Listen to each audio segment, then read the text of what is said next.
여러분 반갑습니다. 이번 시간은 주제 2 만주와 한반도에 국가가 등장하다 살펴보도록 하겠습니다. 교과서 16쪽입니다. 만주와 한반도에 국가가 등장하다. 초기 국가의 발전 과정을 비교하여 공통점을 찾을 수 있다. 자, 주제 열기. 고인돌을 만들기 위해서는 많은 사람들의 노동력을 동원해야 했는데 이는 지배자가 있었음을 의미합니다. 지배자가 나타날 수 있었던 배경은 무엇이었을까요? 그래요, 여러분. 고인돌입니다. 고인돌. 자, 이 위에 아주 무거운 돌이 보이죠? 얘가 덮개돌이에요. 덮개돌 혹은 윗돌이라고도 합니다. 다음 밑에 받치고 있는 돌 보이죠? 이 아이는 괸돌이에요. 괸돌. 받침돌이라고도 합니다. 자, 이 아이가 인천 강화도에 있는 고인돌인데요. 저기 전라북도 고창에 가면은 고인돌 유적지가 있어요. 고인돌 유적지에 가면 이렇게 생긴 북방식 탁자식 고인돌도 있습니다만 위에 덮개돌은 보이고 밑에 받침돌은 보일랑말랑한 남방식 바둑판식 고인돌도 많이 있어요. 이 고인돌이요, 우리 한반도에 전체 고인돌의 70%가 있다고 합니다. 굉장한 양이죠. 자, 이 고인돌이 나타날 수 있었던 배경은 무엇일까? 본문 살펴보도록 할게요. 청동기 시대에는 농경이 더욱 발달하면서 잉여 생산물이 발생하고 사람들은 토지와 생산물을 사유하였다.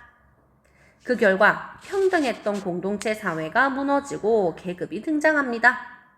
이 시기에 정복전쟁이 빈번하게 일어나고 군장은 주변 부족을 통합해 나가요. 사회 규모가 커지고 이 시기 우리 역사상 최초의 국가인 고조선이 성립됩니다. 자, 우리 또 본문을 한번 살펴보도록 할게요. 여러분, 지도는 매우 중요합니다.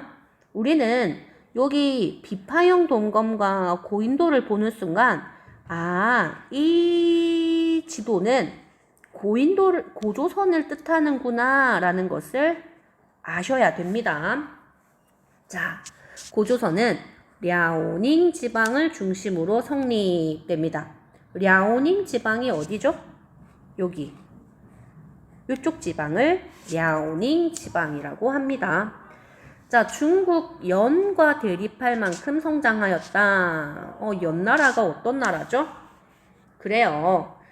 중국은요, 하나라, 상나라, 주나라, 그리고 춘추 전국시대로 진행이 되는데 이 연나라는 전국시대에 전국 칠웅이라고 불리는 강력한 국가 중에 하나였어요. 이 연나라와 대립할 만큼 고조선은 성장합니다. 기원전 2세기 초 중국에서 망명해 온 위만 세력이 고조선 왕위를 차지합니다. 그리고 고조선은 한나라의 공격을 받아서 멸망합니다. 한나라는요, 이 춘추 전국시대를 통일한 진나라 다음의 나라가 이 한나라예요. 한무제 시기에 한무제가 고조선을 침략하고 고조선은 이 한의 공격을 받아서 멸망합니다. 자, 그러면 한나라가 고조선을 왜 멸망시켰는지 우리가 그 배경도 조금 살펴볼 필요가 있겠죠. 여러분, 한나라가 여기에 있다고 칩시다. 한나라 위에는요, 흉노라는 나라가 있었어요. 흉노. 여러분, 우리가 코로나 하면 체를 떨잖아요. 징글징글 하잖아요. 이 한나라에게 있어서 흉노가 그 코로나와 같은 존재예요. 너무 싫은 거죠. 그런데 이 한나라 입장에서는 이 고조선이 흉노의 왼팔격이다라고 생각을 했던 거죠.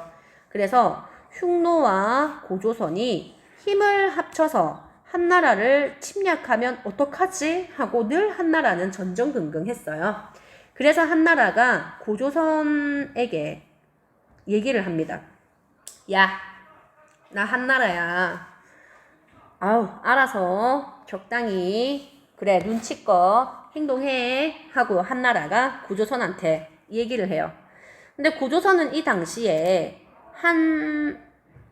이 당시에 우거왕이 있었는데요. 우거왕은요, 우거왕의 고조선은 지금 밑으로 그리고 뭐 위로 옆으로 중개무역을 통하여서 이익을 창출하는 국가였어요. 그래서 한나라가 야, 너네 적당히 알아서 해 이렇게 얘기하는 게 그렇게 막 위협적이었다거나 무섭지 않았었던 것 같아요. 그래서 여러분들 교과서 19쪽에 보시면 그 자료를 보고 탐구 활동을 해보자 내용에 우거왕 그리고 조선상 역계경이 등장하는데, 조선상 역계경이라는 이 사람이 국제 정세를 딱 보아하니 한나라가 조만간 고조선을 침략할 것 같은 느낌이 드는 거예요. 그래서 우거왕에게 간청합니다. 왕님, 우리가 한나라하고 좋은 관계를 유지하는 것이 좋겠습니다. 의견을 내요. 그런데 우거왕은 이 역계경의 말을 듣지 않아요. 그리고 결국 한나라는 고조선을 침략을 하게 되고 고조선은 멸망을 하게 되죠. 그렇습니다. 우거왕이 바로 고조선의 마지막 왕이었던 거죠. 자, 고조선은 왕 아래에 상, 대부, 장군 등의 관직을 두었다.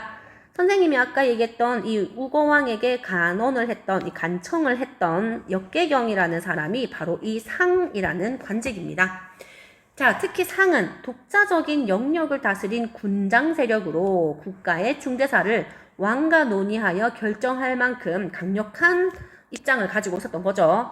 이는 고조선이 강력한 왕권을 행사하지 못한 연맹체적 단계 국가임을 보여주는 자료가 되겠습니다.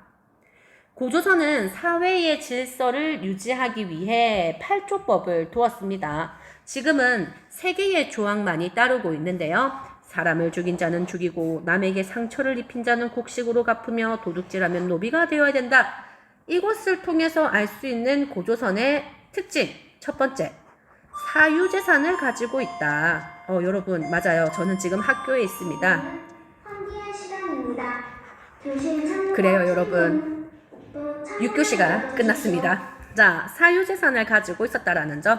그리고 노비를 통하여서 아하, 계급사회구나 라는 것을 우리가 알 수 있겠죠. 자, 고조선은 이렇게 정리를 해두시면 좋을 것 같습니다. 다음요. 여러 나라는 어떻게 발전하였을까? 아까도 얘기했지만 지도는 매우 중요합니다. 선생님이 이 지도에 이 나라 이름들을 지워버리고요. 다음 이 국가의 특징으로 알맞는 것은 뭐 이렇게도 매칭할 수 있는 문제를 낼 수 있기 때문에 지도는 여러분들이 주의 깊게 살펴보시면 좋을 것 같아요. 자, 한나라는요. 고조선의 일부 영토에 낙랑군 등의 군현을 설치하여 다스립니다. 아까 선생님이 언급했죠. 진나라 이후의 국가가 한나라라고 했습니다. 이 한은 지방을 통치하는 방법이 군현제예요. 군현제. 나라가 있고 중앙에 황제가 있으면 이 황제가 이 지방에 관리를 파견을 하는 거예요. 관리를 파견하여서 통치를 하는 제도가 군현제입니다. 한나라가 고조선을 직접 통치를 할 수가 없잖아요. 그래서 낙랑군 등 군현을 설치해서 다스렸는데 주변의 정치 세력들은 이 한 군현의 수탈에 맞서면서 성장을 합니다. 그 과정에서 부여, 고구려, 옥조, 동해, 사만이 성장하고요. 부여, 고구려, 사만은 연맹 왕국이다. 부여는 일찍부터 주변의 중국 왕조와 교류하며 발전했고 왕 아래 마가, 우가, 저가, 구가를 비롯한 제가들은 사출도로 불리는 독자적인 영역을 다스립니다. 자, 밑에 예문이 하나 있는데요. 옛날 부여의 풍속은 가뭄이나 장마가 계속되어 오곡이 잘 익지 않으면 그 허물을 왕에게 돌려 왕을 마땅히 바꾸어야 한다 또는 죽여야 한다라고 주장을 합니다. 자, 이렇게 인간의 행동이 하늘의 감동이 되어서 응답이 온다. 천인 감응 사상이다 라는 것을 우리가 알 수 있겠네요. 그리고 뭐 실질적으로 뭐 왕이 잘못한 건 아니겠지만 이렇게 뭐 오곡이 익지 않고 뭔가 좀 자연재해 같은 게 일어나면 왕이 잘못해서 그런 거다, 왕을 바꿔야 된다, 왕을 죽여야 된다, 이런 것으로 보아서는 아직까지는 강력한 왕권이 형성되지 않았다라는 것을 우리는 볼 수 있겠습니다. 자, 부여에서 내려온 주몽은 압록강의 토착 집단과 연합을 해요. 주몽은 압록강 유역의 토착 집단과 연합해서 고구려를 건국합니다. 고구려는 오부연맹체고요. 함경도와 강원도의 동해안에 자리 잡은 옥저와 동해는 한 군현과 고구려의 압력을 받아 성장을 크게 하지는 못해요. 다음, 한반도의 중남부 지역에는 고조선 멸망 이후 남하한 유이민 집단과 토착 세력이 결합하면서 마한, 진한, 변한의 사만이 형성되었다. 다음 시간에 우리가 학습하겠습니다만 이 고구려, 백제, 그리고 삼한, 신라 요런 국가들은 유이민 집단과 토착 집단의 연합으로 형성이 되었다. 우리가 그것을 여기서 알 수 있겠네요. 사만은 여러 개의 소국으로 구성된 연맹체인데요.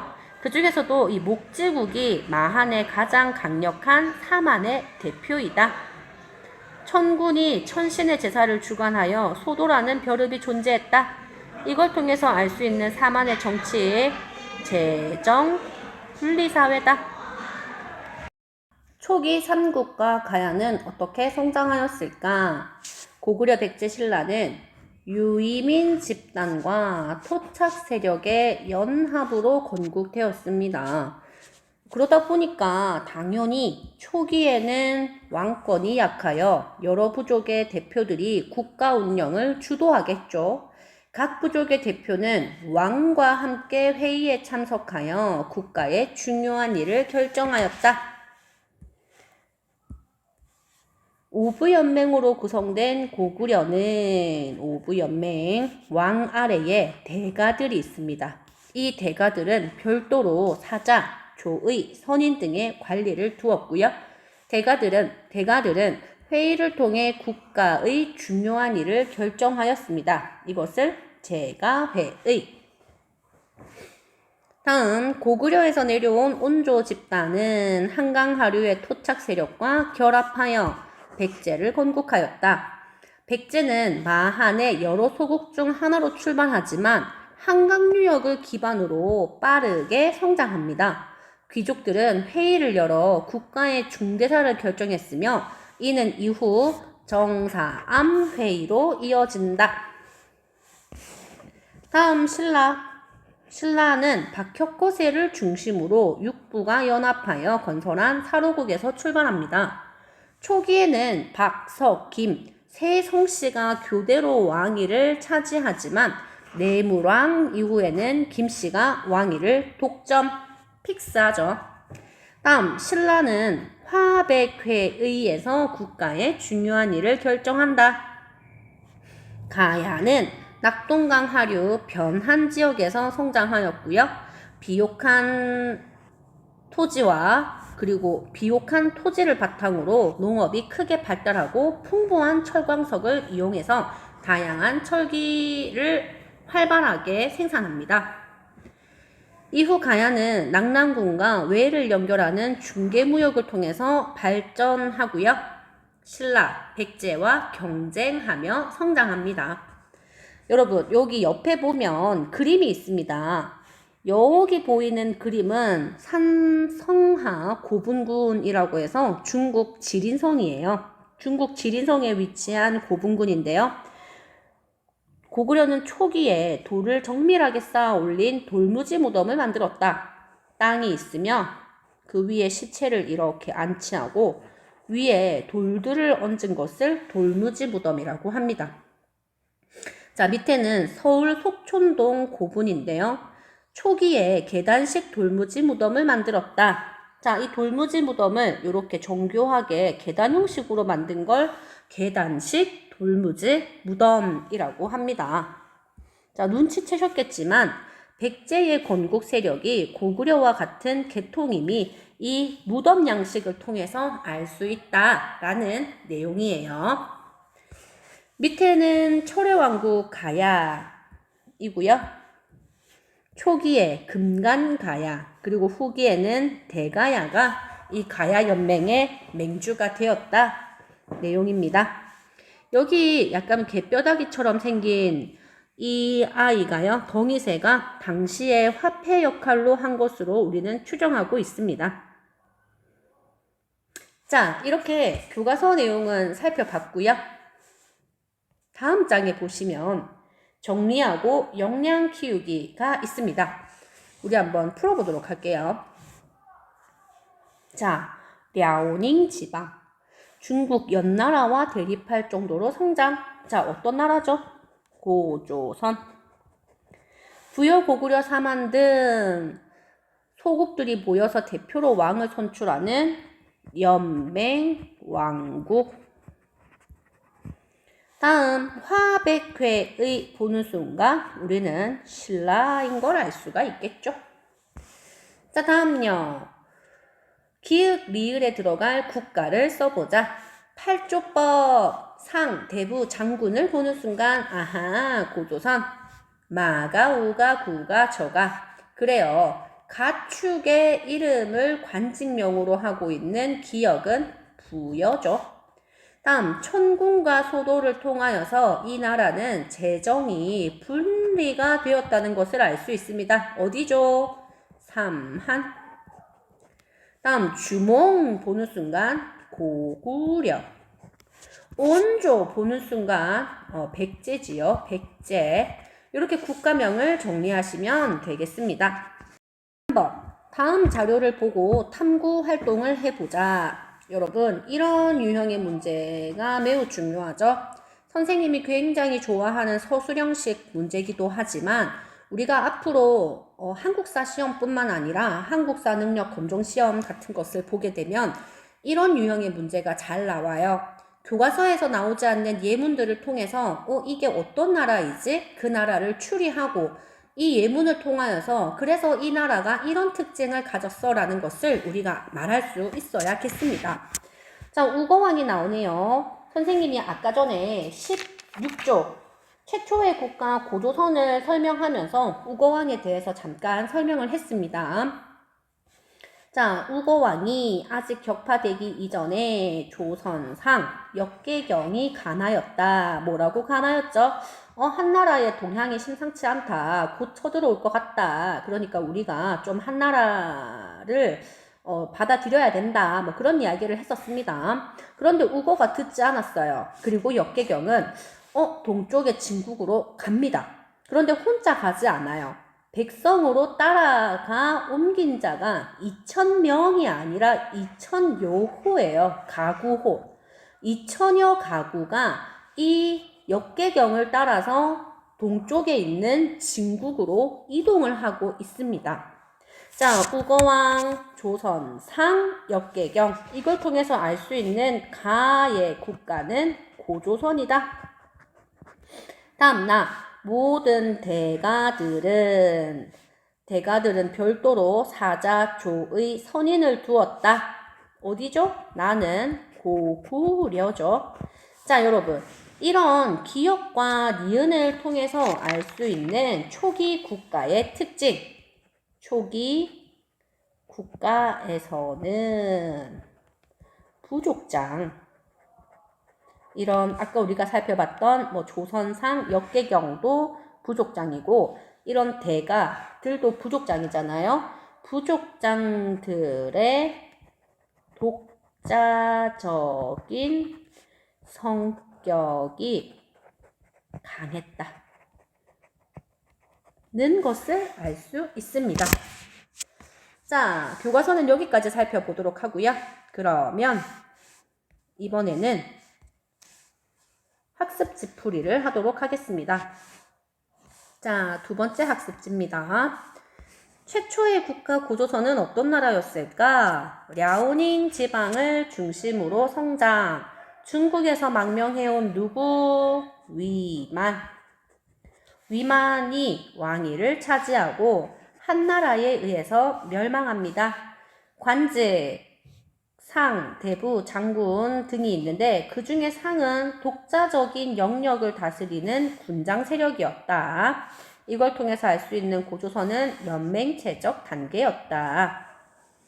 다음, 여러 나라는 어떻게 발전하였을까? 한의 9년을 통하여서 한 9년의 수탈에 저항하면서 나라들이 성장을 하게 됩니다. 자, 그 중에서도 부여는 가축의 이름을 딴 관리, 마가, 우가, 저가, 구가 이런 관리들이 다스리는 독자적인 영역의 사출도가 존재한다. 다음, 고구려는 부여에서 내려온 주몽 집단이 압록강 유역의 토착 집단과 연합하여 건국하였다.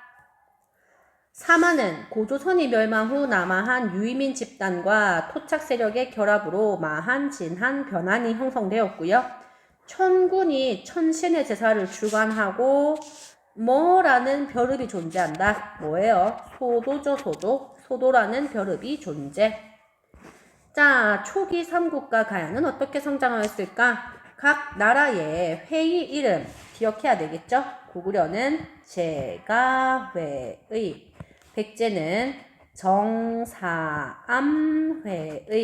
신라는 화백회의입니다. 자, 그런데 여기 위에 누구의 사로국에서 출발했다? 누굽니까?